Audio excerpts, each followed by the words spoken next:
Hello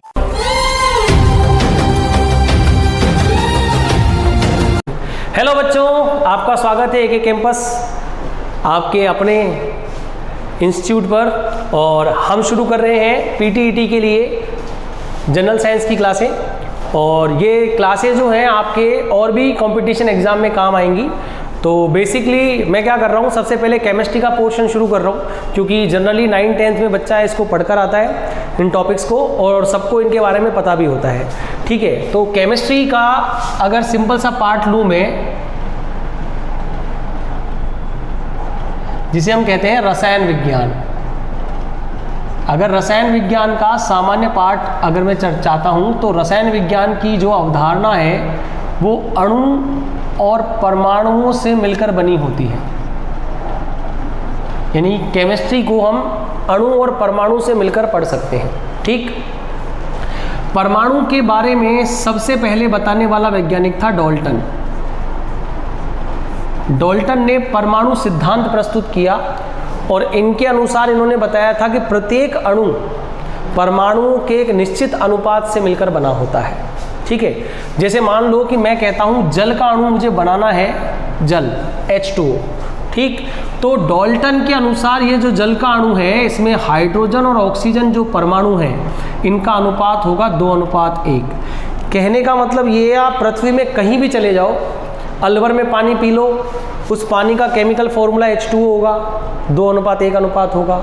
London चले जाओ, वहाँ से पानी की बोतल खरीद लो, उसका भी अनुपात यही होगा। तो ये डाल्टन का परमाणु सिद्धांत है कि उन्होंने ये बात बताई थी कि परमाणु से मिलकर अणु बनता है, और परमाणु जो है वो केमिस्ट्री की मूलभूत तत्वों के रूप में जाना जाता है, फंडामेंटल पार्टिकल के रूप में जाना जाता है परमाणु। अब परमाणु को प्रदर्शित करने का एक चिन्ह होता है जिसे हम बोलते हैं ZXA।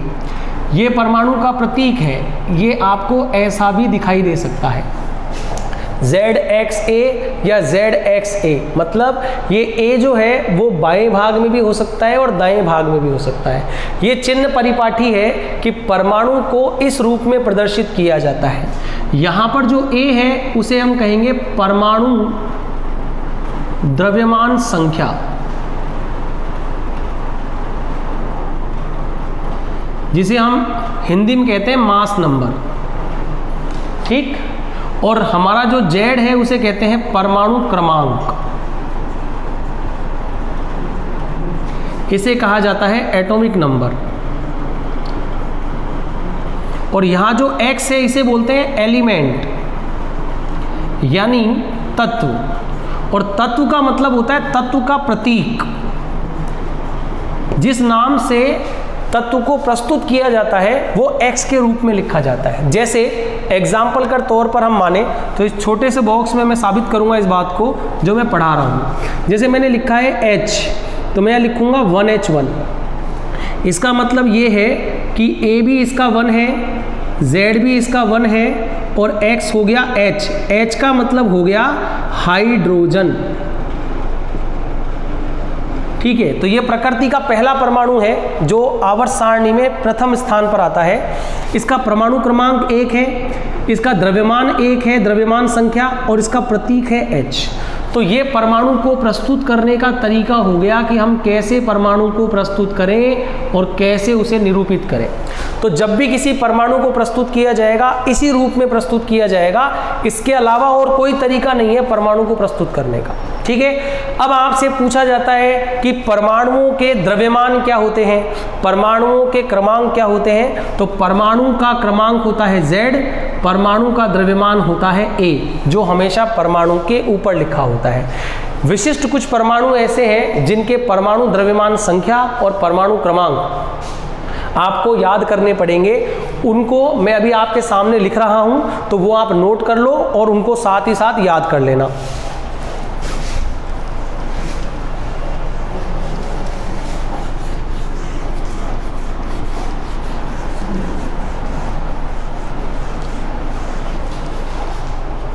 जैसे देखिए, सबसे पहले मैंने लिखा हाइड्रोजन 1H1, दूसरा मैं लिख रहा हूं हीलियम 2He4, तीसरा मैंने लिख दिया लिथियम 37, चौथा मैंने लिख दिया बेरिलियम 4 9, पांचवा लिख दिया बोरोन 4 10, छठा लिख दिया कार्बन, सातवां लिख दिया मैंने नाइट्रोजन। ऐसे में 20 तत्व आपके सामने लिख रहा हूं जिनको आपको याद रखना है। ऑक्सीजन 8 16, फ्लोरीन 9 19,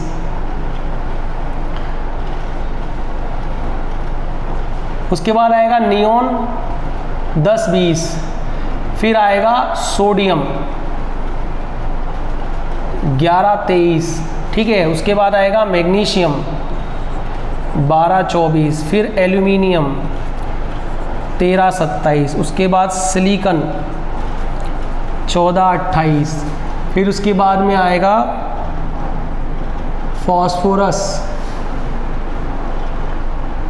फिर 16 पे आएगा सल्फर, 17 पर आएगा क्लोरीन, 18 पर आएगा आर्गन। ये ध्यान रखना, बहुत काम की चीज़ है। 19 पर आएगा पोटेशियम और 20 पर आएगा कैल्शियम। ये तीनों तत्व आपको हमेशा याद रखने हैं। तो ये सभी परमाणुओं के पहले परमाणु क्रमांक हैं और ये सभी परमाणुओं के द्रव्यमान संख्या है। इन्हें आप आसानी से याद कर सकते हैं। Hydrogen, helium, lithium, beryllium, boron, carbon, nitrogen, oxygen, fluorine, neon, sodium, magnesium, aluminium, silicon, ठीक। Phosphorus, sulphur, chlorine, argon, potassium, calcium. इनको याद करने की ट्रिक भी मैं आपको आगे बताऊंगा कि इन्हें कैसे याद कर सकते हो। फिलहाल आप इन्हें नोट कर लीजिए, ठीक है। और इनको देखकर हम किसी भी परमाणु के बारे में पता कर सकते हैं, ठीक। अब अगला जो फैक्टर आता है कि परमाणु से संबंधित सवाल कैसे पूछे जाएंगे। तो परमाणु से संबंधित सवाल पूछे जाते हैं 3 प्रकार के, जो मैं आपके सामने यहाँ पर रख रहा हूँ। पहला सवाल पूछा जाता है प्रोटॉन, इलेक्ट्रॉन और न्यूट्रॉन से संबंधित, कि परमाणु में प्रोटॉन कितने होंगे, इलेक्ट्रॉन कितने होंगे, न्यूट्रॉन कितने होंगे। दूसरा सवाल पूछा जाता है परमाणु के स्थायित्व का, कि कौन सा परमाणु स्थायी होगा और कौन सा परमाणु स्थायी नहीं होगा। तीसरा सवाल पूछा जाता है या तो द्रव्यमान संख्या पर या परमाणु क्रमांक पर। इन पर आधारित सवाल जो है वो आपको कैसे बताने हैं वो समझाऊंगा अभी। स्थायित्व कैसे ज्ञात करेंगे और इलेक्ट्रॉन और प्रोटॉन कैसे ज्ञात करेंगे, ठीक। तो देखिए सबसे पहले इस पॉइंट को पढ़ते हैं अपन। तो यहाँ पर Z बराबर होता है प्रोटॉन संख्या। परमाणु का जो Z है उसको हम बोलते हैं प्रोटॉन संख्या, प्रोटॉन का नंबर, ठीक है। और जो A होता है, A वो होता है प्रोटॉन प्लस न्यूट्रॉन का नंबर, ठीक। ये बात आपके समझ में आ गई होगी कि Z क्या होता है और A क्या होता है, ठीक। अब ध्यान से सुने, परमाणु की प्रकृति 3 प्रकार की होती है। परमाणु की प्रकृति कितने प्रकार की होती है? 3 प्रकार की। पहला उदासीन, दूसरा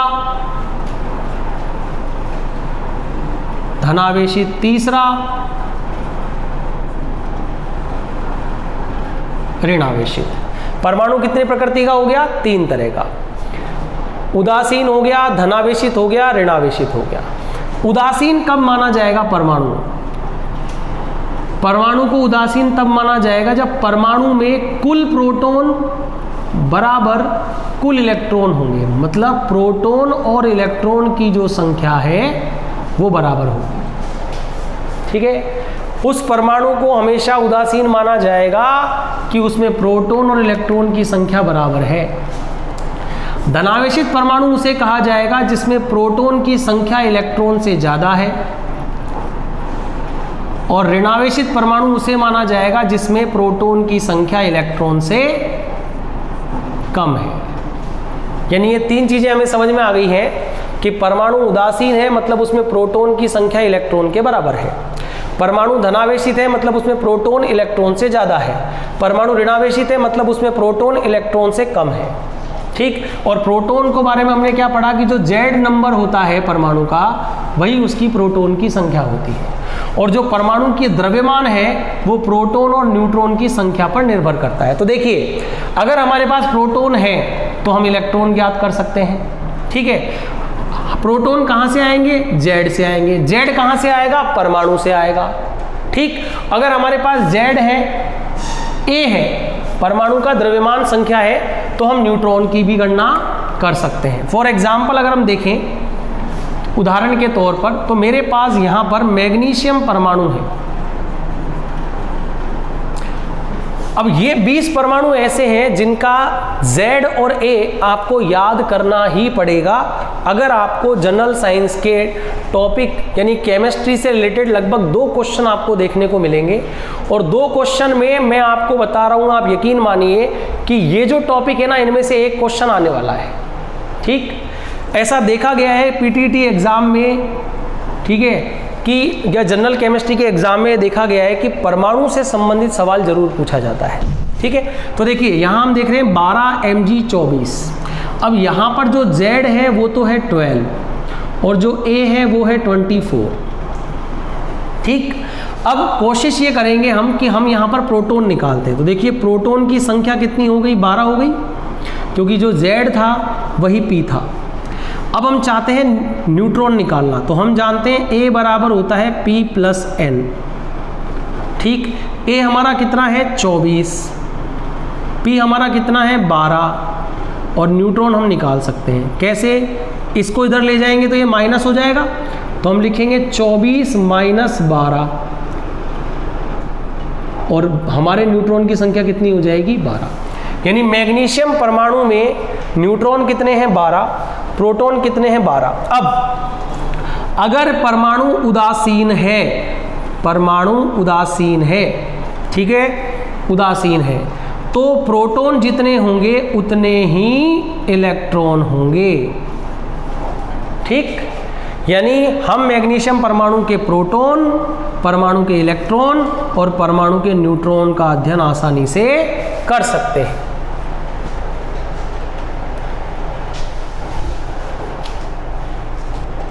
नेक्स्ट देखो बच्चों, अगर मान लीजिए हमारे पास होता मैग्नीशियम +2 और वो हमसे पूछता कि मैग्नीशियम +2 यानी मैग्नीशियम धनावेश में उपस्थित इलेक्ट्रॉन, प्रोटॉन और न्यूट्रॉन की संख्या ज्ञात कीजिए। ध्यान से देखिए, इलेक्ट्रॉन को प्रस्तुत करने का तरीका क्या है? इलेक्ट्रॉन को e⁻⁻ से प्रस्तुत करते हैं। बात करते हैं प्रोटॉन की, तो प्रोटॉन को भी e⁻+ से प्रस्तुत किया जाता है। बात करते हैं न्यूट्रॉन की, तो न्यूट्रॉन को प्रस्तुत किया जाता है e⁻0 से, ठीक।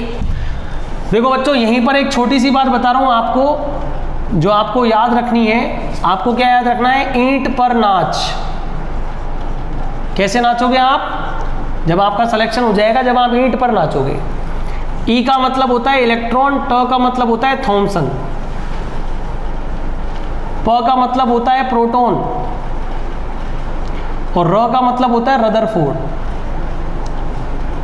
अब इसमें कुछ जब हम पढ़ते हैं स्टडी में तो पता चलता है कि प्रोटॉन की खोज का श्रेय गोल्डस्टीन को दिया जाता है, जबकि इसकी अवधारणा प्रस्तुत की थी रदरफोर्ड ने। न का मतलब होता है न्यूट्रॉन और चे का मतलब है चैडविक, ठीक है। ये इनको खोज करने वाले हैं। इलेक्ट्रॉन को थॉमसन नामक वैज्ञानिक ने खोजा, प्रोटॉन को गोल्डस्टीन या रदरफोर्ड ने खोजा और न्यूट्रॉन को चैडविक नामक वैज्ञानिक ने खोजा था। तो ये आप याद कर लेना, और ये इनके सिंबल है, प्रतीक। अब हम आते हैं हमारे सवाल पर। मैग्नीशियम +2 में उपस्थित इलेक्ट्रॉन, प्रोटॉन और न्यूट्रॉन की संख्या ज्ञात कीजिए। तो मैग्नीशियम का Z होता है 12, तो इसमें प्रोटॉन की संख्या कितनी हो गई? 12, ठीक। लेकिन मैग्नीशियम धनावेशित है, प्लस आवेश है, इसका मतलब प्रोटॉन ज़्यादा होंगे, इलेक्ट्रॉन कम होंगे। तो जितने आवेश दे रखे हैं, ठीक, तो हम लिखेंगे प्रोटॉन की संख्या माइनस आवेश बराबर इलेक्ट्रॉन की संख्या। धनावेश में इलेक्ट्रॉन की संख्या ज्ञात करने का तरीका होता है ये। कि प्रोटॉन की संख्या में से आवेश को घटा देंगे तो इलेक्ट्रॉन की संख्या आएगी। प्रोटॉन है हमारे पास 12, आवेश है 2, तो इलेक्ट्रॉन हो गए 10। यानी मैग्नीशियम +2 में कितने इलेक्ट्रॉन है? 10 इलेक्ट्रॉन। ठीक है, अब जितने प्रोटॉन होते हैं उतने ही न्यूट्रॉन होते हैं, तो न्यूट्रॉन की संख्या भी हो जाएगी 12। तो ये हमारा पूरा क्वेश्चन का सॉल्यूशन हो गया कि मैग्नीशियम परमाणु में प्रोटॉन, न्यूट्रॉन और इलेक्ट्रॉन की संख्या ज्ञात कीजिए। इलेक्ट्रॉन 10, न्यूट्रॉन 15, न्यूट्रॉन 12 और प्रोटॉन भी 12। इलेक्ट्रॉन हो गए 10 और इलेक्ट्रॉन ज्ञात करने का तरीका है ये। ठीक है दोस्तों, चलो नेक्स्ट हम देखते हैं कि हम इलेक्ट्रॉन की संख्या कैसे ज्ञात करेंगे किसी परमाणु में। अगर वो परमाणु ऋणावेशित है, ठीक है, तो हम कैसे पता करेंगे कि उस ऋणावेशित परमाणु में इलेक्ट्रॉन कितने होंगे। ठीक, तो हम नेक्स्ट देखते हैं। हमारे पास क्लोरीन माइनस आ गया, सपोज करो क्लोरीन का Z होता है 17, तो इसका मतलब प्रोटॉन भैया बैठे हैं 17 के साथ। ठीक है, और ऐसे ही न्यूट्रॉन भैया जो है वो भी 17 होंगे। अब बात करते हैं हम इनके आवेश की, यानी इलेक्ट्रॉन की। तो प्रोटॉन में जोड़ दें, अगर हम प्रोटॉन में आपको जोड़ना पड़ेगा आवेश, तब निकलेंगे इलेक्ट्रॉन। अगर आपके पास ऋणावेशित परमाणु है तो आप प्रोटॉन में उसका आवेश जोड़ोगे तो इलेक्ट्रॉन आ जाएगा। प्रोटॉन है 17, आवेश है 1, तो 18 हो गए इलेक्ट्रॉन। ठीक है, तो इलेक्ट्रॉन की संख्या क्लोरीन में कितनी आ गई? 18 आ गई। तो जनरली ये टॉपिक आपके कहाँ काम आएंगे? ये टॉपिक एक सवाल पूछा जाता है कि सम इलेक्ट्रॉनीय प्रजातियां छाटिए। उस दौरान अगर आपको पता नहीं है कि इस प्रजाति में कितने इलेक्ट्रॉन हैं, तो उन्हें ज्ञात करने के लिए धनावेश ऋणावेश का उपयोग किया जाता है। और इस धनावेश ऋणावेश के उपयोग से आप आसानी से निकाल सकते हो कि कितने प्रोटॉन होंगे, कितने इलेक्ट्रॉन होंगे और कितने न्यूट्रॉन होंगे। ठीक है, तो ये चीज़ ध्यान रखना। ये जो मैंने राउंड अप किया है ना, इसको ज़रूर याद रखना। ये केवल यह बताता है कि किसकी खोज किसने की थी। ठीक, तो ये हमारे इलेक्ट्रॉन, प्रोटॉन और न्यूट्रॉन से संबंधित सवाल है। ठीक है दोस्तों, तो यहां तक मुझे लगता है आपको समझ आ गया होगा। ठीक, और अब पढ़ते हैं अपन नेक्स्ट।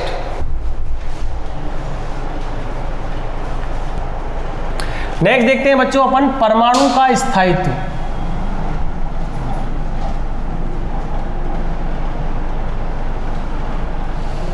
परमाणु का स्थायित्व, अपन स्टेबिलिटी कैसे निकाल सकते हैं? तो न्यूक्लियर फिजिक्स जो है, नाभिकीय रसायन या नाभिकीय विज्ञान, भौतिक विज्ञान, उसके अनुसार अगर हम किसी परमाणु के न्यूट्रॉन और द्रव्यमान संख्या, प्रोटॉन और द्रव्यमान संख्या का एक ऐसा रिलेशन बनाएं जिससे हम परमाणु के स्थायित्व की गणना कर सकें। तो देखो, अगर हम किसी परमाणु के प्रोटॉन और न्यूट्रॉन के अनुपात का अध्ययन करें, किसी परमाणु के प्रोटॉन और न्यूट्रॉन के अनुपात का अध्ययन करें, तो हम आसानी से उस परमाणु के स्थायित्व की गणना कर सकते हैं। ठीक है, प्रोटॉन और न्यूट्रॉन के अनुपात का अध्ययन करें तो उस परमाणु के स्थायित्व की गणना कर सकते हैं। इन पॉइंट्स को ध्यान से समझ लेना कि प्रोटॉन और न्यूट्रॉन का अनुपात अगर 1 है तो परमाणु स्थायी माना जाएगा। ठीक, अगर प्रोटॉन और न्यूट्रॉन का अनुपात 1 से ज़्यादा है या प्रोटॉन व न्यूट्रॉन का अनुपात 1 से कम है तो परमाणु अस्थायी माना जाएगा,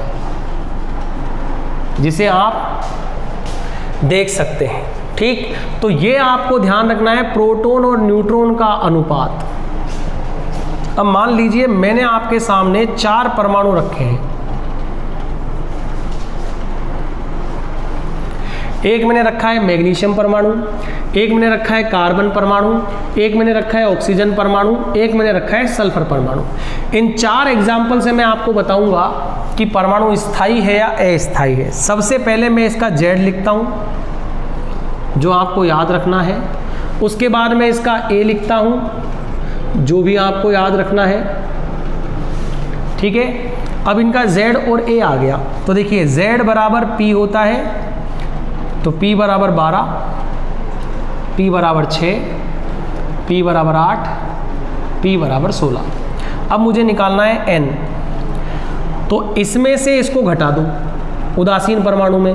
24 में से 12 गए तो 12, 12 में से 6 गए तो 6, 16 में से 8 गए तो 8, और 32 में से 16 गए तो 16। यानी हमें क्या दिखाई दे रहा है कि जो P है वही N है, यानी इन सब परमाणुओं के P और N का अनुपात 1 आ रहा है, ठीक है। इसका मतलब ये सारे परमाणु स्थायी हैं।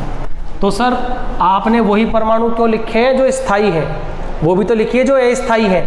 तो देखिए मैंने यहाँ पर सोडियम परमाणु को लिखा है, चलो मैं यहाँ पर हाइड्रोजन परमाणु को लिख देता हूँ। तो देखो सोडियम में प्रोटॉन हो गए 11, और 23 में से 11 गए तो न्यूट्रॉन हो गए 12, ठीक है। हाइड्रोजन में प्रोटॉन हो गया 1, और 1 में से 1 गया तो न्यूट्रॉन हो गया 0।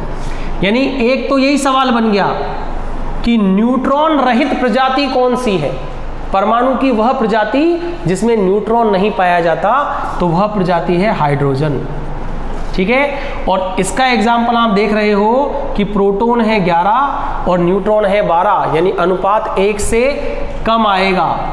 अगर अनुपात 1 से कम आता है तो उस प्रजाति को क्या माना गया है, वो प्रजाति मानी गई है अस्थायी, ठीक है। तो जैसे जैसे हम परमाणुओं के बारे में पढ़ते हैं, परमाणुओं के स्थायित्व के बारे में पढ़ते हैं, तो हमको P और N का अनुपात ज्ञात करना होता है। नॉर्मल लेवल पर जो क्वेश्चन हमारे आते हैं वो इसी तरह के सवाल आते हैं कि निम्न में से कौन सी प्रजाति अस्थायी है। अब मान लीजिए 3 प्रजातियां आपको ये मिल गई और चौथी आपको सोडियम मिल गई, तो आप आसानी से टिक कर सकते हो कि P और N का अगर अनुपात 1 नहीं है तो उस प्रजाति को क्या माना जाएगा, अस्थायी माना जाएगा, ठीक है दोस्तों। तो ये परमाणु के स्थायित्व की गणना हो गई, ठीक, कि परमाणु के स्थायित्व को हम कैसे ज्ञात कर सकते हैं। अब नेक्स्ट अपन पढ़ने जा रहे हैं Z और A का अनुपात, यानी Z और A पर आधारित जो सवाल है वो कौन कौन से हैं। आधारित सवाल कौन कौन से हैं, तो देखो Z और A पर आधारित जो सवाल हैं वो काफ़ी इंपॉर्टेंट हैं और काफ़ी बार उनको पूछा जाता है, ठीक है। तो वो अपन देखते हैं कि कैसे उन्हें हम पढ़ सकते हैं, ठीक। तो Z और A पर आधारित जो सवाल है उसमें सबसे पहले आता है समस्थानिक, जिन्हें हम बोलते हैं आइसोटॉप। उसके बाद आता है सम इलेक्ट्रॉनिक,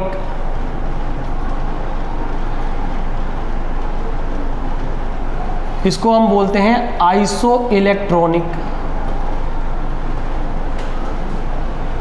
उसके बाद आता है सम न्यूट्रॉनिक,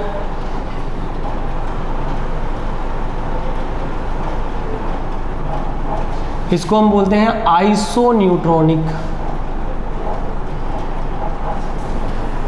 इसके अलावा 3 प्रॉपर्टी और है, पहले इनको पढ़ लेते हैं फिर उसके बाद उन्हें पढ़ेंगे। देखो जिनका Z समान हो और A डिफर हो, मतलब अलग अलग, ठीक, समस्थानिक कहलाते हैं। जिनका Z तो समान हो लेकिन A अलग हो, क्या कहलाते हैं, समस्थानिक। सर उदाहरण दीजिए, हवा में बातें समझ में नहीं आती, ये लो,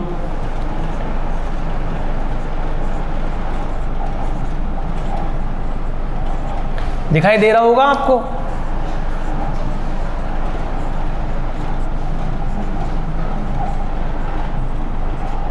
ठीक। ये वो प्रजातियां हैं जिनका Z तो समान है लेकिन A अलग अलग है, ठीक, वो प्रजातियां हैं ये। इसका नाम है हाइड्रोजन, इसको बताते हैं H से, या इसे प्रोटियम भी कहा जाता है। इसका नाम है ड्यूटेरियम और इसका नाम है ट्राइटेरियम, ठीक। ये कार्बन 12 है, ये कार्बन 13 है, ये कार्बन 14 है। कार्बन 14 का उपयोग आयु ज्ञात करने में किया जाता है। आपने सुना होगा कि हम आयु किससे ज्ञात कर सकते हैं? पुराने पेड़ अगर मिल जाएं, पुरानी हड्डियां अगर मिल जाएं, पुराने जीवाश्म अगर हमें मिल जाते हैं तो उसमें ज्ञात करते हैं क्या कि वो कितने वर्ष पुराना है। तो उसके लिए हमको कार्बन 14 पद्धति का उपयोग किया जाता है और वो हमेशा पुराने जीवाश्म और फॉसिल्स की आयु ज्ञात करने में काम आता है।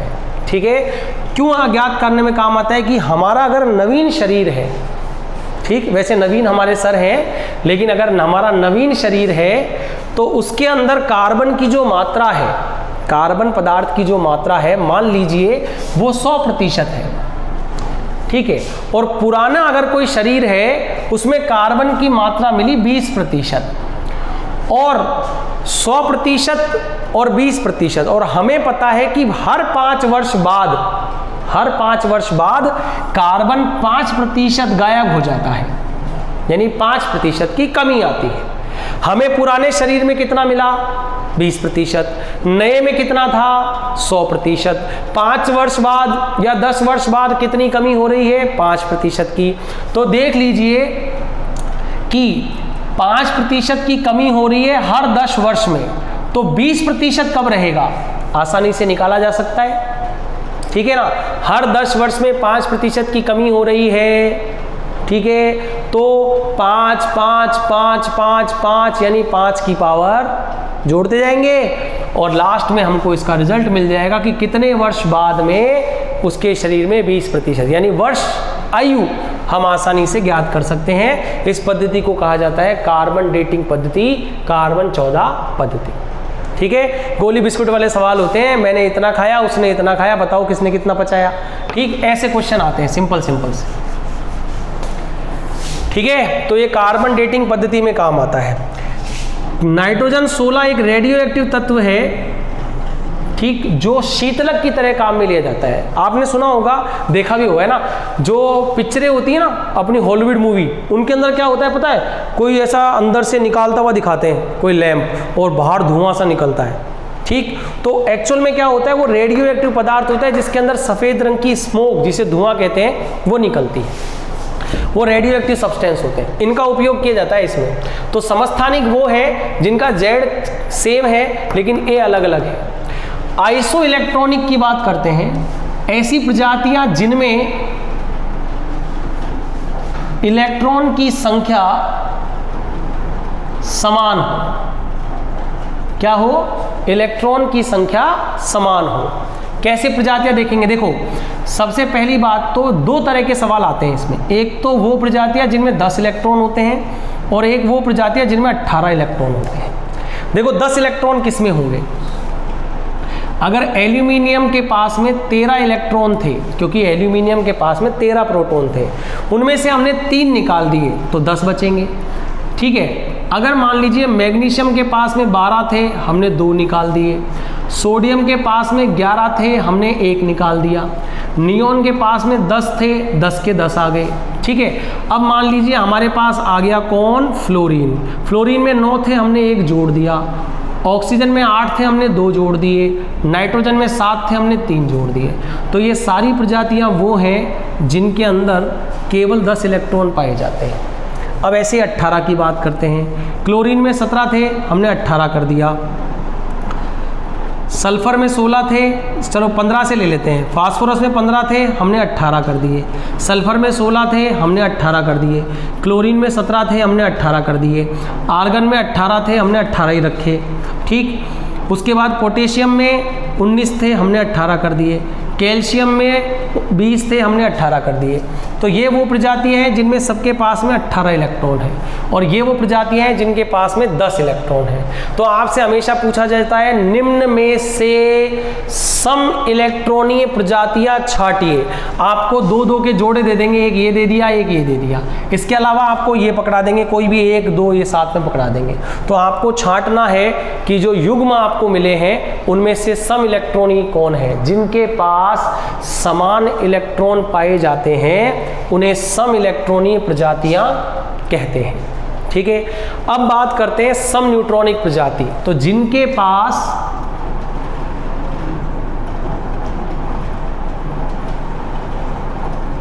न्यूट्रॉन की संख्या समान हो।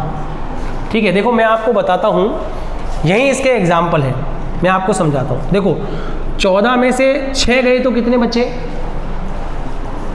14 में से अगर 6 जाते हैं तो मेरे हिसाब से 8 आते हैं, और 15 में से अगर 7 जाते हैं, 15 में से अगर 7 को घटाएं तो भी मेरे हिसाब से मेरी गणित कहती है कि 8 आते हैं।